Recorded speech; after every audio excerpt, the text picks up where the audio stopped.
무엇이 우리를 행복하게 할 수 있습니까? 쾌락이 행복할 수 있습니까? 아니면 명예가 그럼 우리를 행복하게 할 수 있습니까? 권력입니까? 돈입니까? 이것들은요 결코 우리에게 행복을 가져다 주지 못합니다. 언제 그러면 행복할 수 있는가? 바로 뭡니까? 두 가지를 얻을 때 사람은 행복할 수 있습니다. 그러면 행복의 첫 번째 조건이 뭔가? 사랑이 있어야 돼요. 사랑은 여러분 누구에게나요 무조건적인 사랑을 했을 때 행복해요. 그런데 누군가가 나를 무조건 사랑한다는 생각은요 착각이지 않습니까? 나를 무조건적으로 사랑하는 사람은 여러분 없어요. 성경은 말씀합니다. 우리는 무조건적으로요 사랑한다고요 성경은 말씀해요. 신앙은 사망이나 생명이나 천사들이나 권세들이나 천직이나 장렬이나 능력이나 높음이나 기쁨이나 다른 어떤 구종이라도 우리를 그리스도 예수 안에 있는 하나님의 사랑에서 끊을 수 없으리라.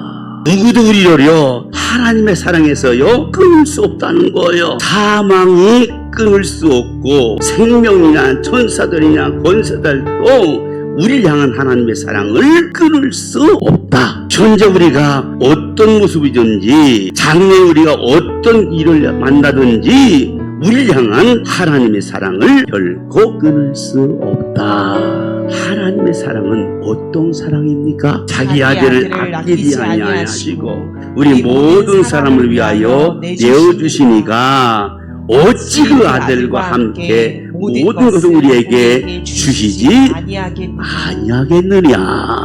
하나님의 사랑은요 우리를 위해서 아들을 아낌없이 내어주신 사랑이 하나님의 사랑이다. 죄로 인해서 멸망을 당할 수밖에 없는 우리를 위하여 하나님은 독생자 예수 그리스도를 보내사 우리 모든 죄를 지고 십자가에 죽으셨다. 세상을 살아가다 보면요 여러 가지 문제를 만나지요. 그러나 나를 무조건적인 사랑하시는 하나님을 생각하면요 이 세상을 사랑하는 힘과 용기가요 일어납니다. 넉넉히 이기게 하실 수 있는 분이 바로 내가 믿고 섬기는 하나님의 사실을 잊지 않았으면 좋겠습니다. 이것이 바로 행복이지 않습니까? 우리를 향한 하나님의 사랑 이야기로 성경이 가득 찬 줄 믿습니다. 행복의 조건 두 번째는요 삶의 의미와 목적이 있을 때 여러분 행복하다는 것을 잊지 않았으면 좋겠습니다. 사람에게는요 사랑이 무엇보다도요 중요합니다. 그러나 사랑받음으로 그러면 행복해지느냐?